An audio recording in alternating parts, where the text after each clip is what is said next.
മുൻകൂട്ടി പറഞ്ഞ പോലെ തന്നെ സന്തോഷ വർത്തമാനമാണ്. UAEയുടെ വേനൽക്കാലം ഇന്ന് സന്ധ്യയോടെ വിടവാങ്ങിയിരിക്കുന്നു. ശരത്കാലം നാളെ മുതൽ ആരംഭിക്കുന്നു. ഇന്ന് രാത്രി മുതൽ ഒരു കൂൾ വെതറിലേക്ക് UAE കടക്കുകയാണ്.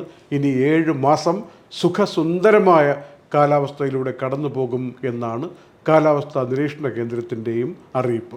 ഇതനുസരിച്ച് നമുക്ക് നല്ല കാലാവസ്ഥ ആസ്വദിക്കാൻ പറ്റും എന്നതിനപ്പുറം നാളെ മുതൽ ഇതൊക്കെ നോക്കിക്കാണുന്ന ലോകം മുഴുവനുള്ള സഞ്ചാരികൾ കൂടുതലായിട്ട് UAEയിലേക്ക് വരാൻ തുടങ്ങുന്നു എന്നുകൂടി അർത്ഥമുണ്ട്. അതനുസരിച്ച് കച്ചവടങ്ങൾ പൊടിക്കും എന്നർത്ഥമുണ്ട്. അതിന് തയ്യാറായി നിൽക്കാൻ ചെറുതും വലുതുമായ കച്ചവടക്കാരും ട്രേഡേഴ്സും വ്യവസായ ഫാക്ടറികളൊക്കെ നടത്തുന്നവരും ശ്രദ്ധിക്കണമെന്ന കാര്യം കൂടി, പ്രത്യേകിച്ച് റെസ്റ്റോറൻറ്റുകളിലൊക്കെ നല്ല കച്ചവടമുള്ള സീസണാണ്. നാളെ മുതൽ വൈകുന്നേരങ്ങളിൽ നല്ല രസത്തിലിരുന്ന് പുറത്തിരുന്ന് ആസ്വദിച്ച് ഭക്ഷണം കഴിക്കാവുന്ന സംവിധാനങ്ങളൊക്കെ UAEയിൽ പ്രബലമായി സജീവമായി വരികയാണെന്ന കാര്യം കൂടി അറിയണം. അതനുസരിച്ച് തയ്യാറെടുപ്പുകൾ നടത്തണം. നല്ല വൃത്തിയുള്ള അന്തരീക്ഷത്തിൽ ഏറ്റവും നല്ല ഫുഡ് ഏറ്റവും കുറഞ്ഞ വിലയ്ക്ക് കൊടുത്തുകൊണ്ട് കൂടുതൽ പേരെ ആകർഷിച്ച് പേരെടുത്ത് അവർക്ക് ആശ്വാസം പകരുന്ന വിധത്തിലേക്ക് ആയാൽ സഞ്ചാരികളിൽ നിന്നും കൂടുതൽ കാശ് കിട്ടാവുന്ന സമീപനത്തിലേക്ക് വരികയാണ്.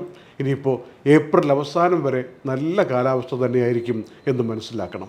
കൂട്ടത്തിൽ ഹോങ്കോങ് മേഖലയിൽ നാളെയും മറ്റന്നാളും അതിശക്തമായ കൊടുങ്കാറ്റ് വീശും എന്ന അറിയിപ്പ് വന്നിട്ടുണ്ട്. സൂപ്പർ ടൈഫൂൺ എന്ന കാറ്റഗറിയിൽ വരുന്നതാണ്.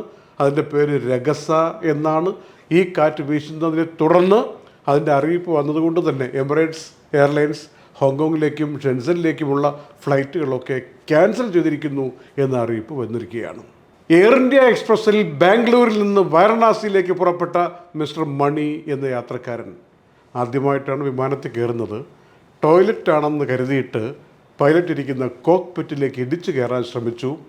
അതിൻ്റെ ആ നമ്പർ ലോക്കുള്ള വാതിലുണ്ടല്ലോ, അത് കുറച്ച് നേരം അവിടെയൊക്കെ പിടിച്ചു നിൽക്കുമ്പോൾ അലാറം വന്നു. ക്രൂ ഇടപെട്ടു. ജഗപുകയായി അദ്ദേഹത്തെ പിടിച്ചുകൊണ്ട് സമാധാനിപ്പിച്ചിരുത്തി. കാര്യം തിരക്കിയപ്പോൾ ആദ്യമായിട്ട് കയറുന്ന യാത്രക്കാരനാണ്. വിമാനത്തിൻ്റെ കാര്യങ്ങളൊന്നും അറിയില്ല, ആരും പറഞ്ഞു പഠിപ്പിച്ചു കൊടുത്തിട്ടുമില്ല. ഏതായാലും വാരണാസിയിൽ വിമാനം ലാൻഡ് ചെയ്തപ്പോൾ CISFന് കൈമാറി ചോദ്യം ചെയ്തു. ആളൊരു പാവത്താനാണ്, റാഞ്ചാനൊന്നും കയറിയതല്ല എന്ന് മനസ്സിലാക്കിയിട്ട് വിട്ടയച്ചു എന്നാണ് അറിയാൻ കഴിഞ്ഞത്. എങ്കിലും യാത്രക്കാർ അതൊക്കെ പ്രത്യേകം ശ്രദ്ധിക്കേണ്ട വിഷയങ്ങളാണ്. എപ്പോഴും ഇങ്ങനെയൊക്കെ ഇളവുകളോടെ പുറത്തു പോകാൻ പറ്റിയെന്ന് വരില്ല. സംശയത്തിൻ്റെ നിഴലിലായിട്ട് കുറച്ചു കാലമെങ്കിലും ജയിൽവാസമോ മറ്റോ ചോദ്യം ചെയ്യലിന് വേണ്ടിയുള്ള രീതികളോ അനുഭവിക്കേണ്ടി വരും എന്ന കാര്യം കൂടി ഒന്ന് മനസ്സിലാക്കണം. സ്വർണത്തിന് ഇങ്ങനെയൊരു വില നമ്മൾ ആരും കണ്ടിട്ടും കേട്ടിട്ടുമില്ല. 22 ക്യാരറ്റിൻ്റെ 1 ഗ്രാമിന് ദുബായിൽ 415 ദിർഹമാണ്. എങ്ങനെ സ്വർണം വാങ്ങും? ഉള്ളവർ വിറ്റിട്ട് കുറച്ച് കാശ് സമ്പാദിക്കാൻ വേണ്ടിയുള്ള ശ്രമമൊക്കെ നടക്കുന്നുണ്ട്. പല കടകളിലും അങ്ങനെ മാറ്റം കൊണ്ടുവരുന്ന സ്വർണ്ണാഭരണങ്ങൾ വാങ്ങിയിട്ട് കാശ് കൊടുക്കുന്നുണ്ട്. 24 ക്യാരറ്റ് ആണെങ്കിൽ 450 ദിർഹത്തെ ടച്ച് ചെയ്തില്ല എന്ന മട്ടിൽ നിൽക്കുകയാണ്. അതായത് 1 ഗ്രാമിന് 448 ദിർഹം 25 ഫിൽസ്. തങ്കം 24 ക്യാരറ്റിൻ്റെ ദുബായിലെ പ്രൈസാണ് ഈ പറഞ്ഞത്. അപ്പോൾ സ്വർണ്ണവില ഇങ്ങനെ കുതിച്ചുകൊണ്ടിരിക്കുന്നു. ഈ സാഹചര്യത്തിൽ സ്വർണം വാങ്ങണോ വിൽക്കണോ എന്നൊക്കെ ഓരോരുത്തരും ആലോചിക്കുക.